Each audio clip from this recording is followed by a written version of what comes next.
Good morning student, today I will teach you phrases. Definition है इसकी, group of word that make some sense not complete sense are called phrases. मतलब वो शब्दों का समूह जिसका पूरा अर्थ नहीं निकलता है लेकिन थोड़ा अर्थ निकलता है, उसको हम फ्रेजेस बोलते हैं। क्योंकि अगर हम सेंटेंस की डेफिनेशन बोलते हैं तो उसमें क्या होता है, group of word that make complete sense.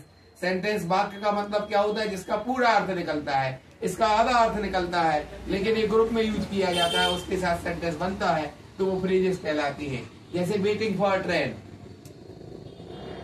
मतलब ट्रेन का इंतजार करने के लिए। These new dresses, bread and butter, old waste material, salt and sweet, the narrow street, my true friend, an old beautiful building, a very old car.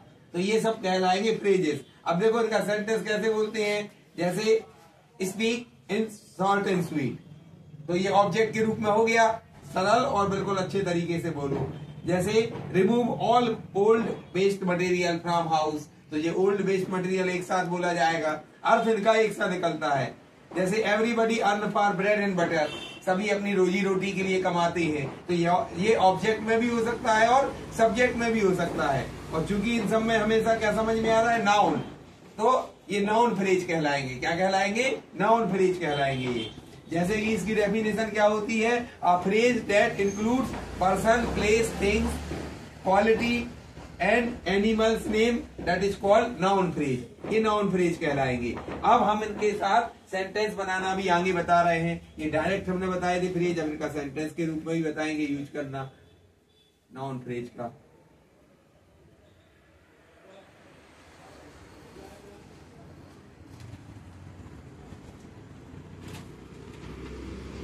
जैसे यहां पर हम कहें the 5 years plan, the 5 years plan of Indian government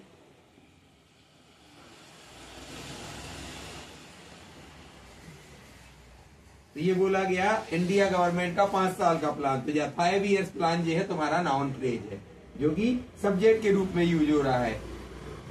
जैसे that toll beautiful building,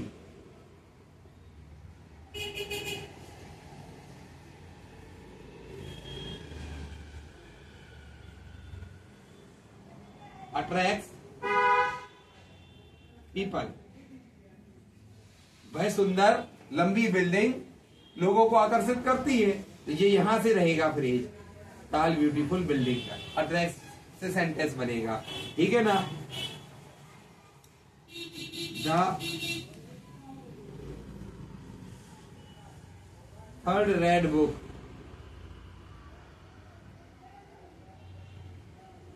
is kept there is mine। Third red book जो रखी हुई है वहां पर वह मेरी है, तो थर्ड रेड बुक हमारा नाउन फ्रेज रहेगा। तो ये कहलाते हैं। अब यहाँ ऑब्जेक्ट के रूप में भी रख सकते हैं, ये यहाँ पर हमने सब्जेक्ट के रूप में रखा है, ऑब्जेक्ट के रूप में भी रख सकते हैं। जैसे हमने कहा ही आस्क्ड मी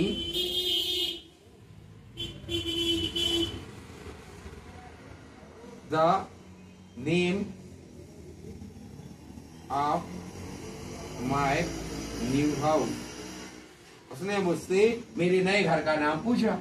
तो यहाँ पर the name of my new house noun phrase रहेगा। इसी तरह से हमने कहा he wants to know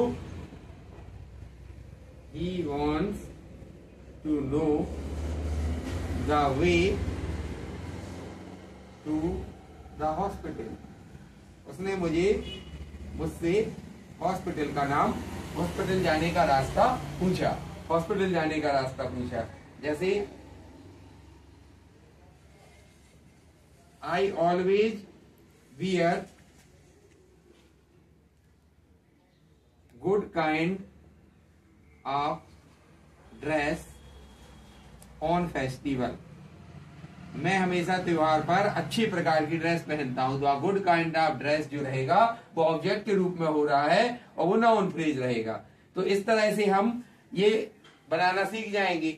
अब हम यहाँ पर कुछ सेंटेंस अगर देते हैं तो उसमें हम नाउन फ्रेज लगा के सेंटेंस बना सकते हैं।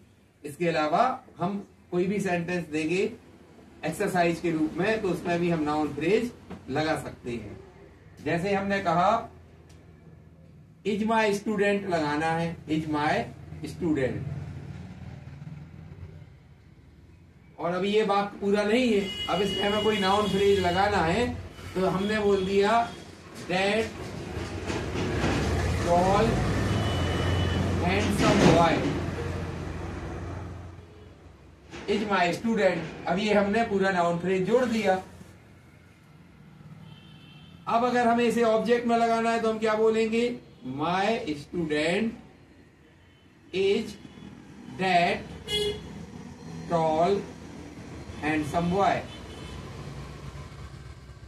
यहां पर हमने इसको ऑब्जेक्ट में रख दिया नाउन फ्रेज को। जब मेरा स्टूडेंट एक लंबा सुंदर लड़का है और वह सुंदर लंबा लड़का ही मेरा स्टूडेंट है, तो ये नाउन फ्रेज हो जाएंगे। ये ऑब्जेक्ट में भी लग सकते हैं और सब्जेक्ट के रूप में भी लग सकते हैं। इसके अलावा हम जो आगे का चैप्टर फिर बताएंगे उसमें वर्ब, जो एडवर्ब होते हैं, एडजेक्टिव होते हैं, फ्रेजेस, वो भी बताएंगे, उनकी जगह में भी यूज करते हैं। जैसे हमने कहा these two girls are twin. Twin means जुड़वा होती हैं, ट्विंस। तो ये दीज टू गर्ल्स जो है ये नाउन फ्रेज है। यहां पर अकेले टू का यूज नहीं हो रहा, दीज का नहीं हो रहा, गर्ल्स का, ये पूरे वर्ड का एक सेंस निकलता है और उसके साथ सेंटेंस बनता है। जैसे हमने कह दिया his aim is to become collector, मतलब उसका एम जो है वो कलेक्टर बनने का है। तो हिज एम इज टू, ये हमारा नाउन फ्रेजेस रहेगा। इस तरह से this charming beautiful lady is not real lady. It means statue है। हमने बोल दिया ये जो चार्मिंग आकर्षित करने वाली सुंदर लेडी है वो रियल लेडी नहीं है, वो एक स्टैचू है जो कि बिल्कुल हूबहू बिल्कुल सही दिख रहा है। तो ये आज हमने तुम लोग को पढ़ाया नाउन फ्रेजेस और फ्रेजेस। तो ये आप लोग को प्रैक्टिस करना है, आगे हम फ्रेजेस के बारे में और बताएंगे। That's all for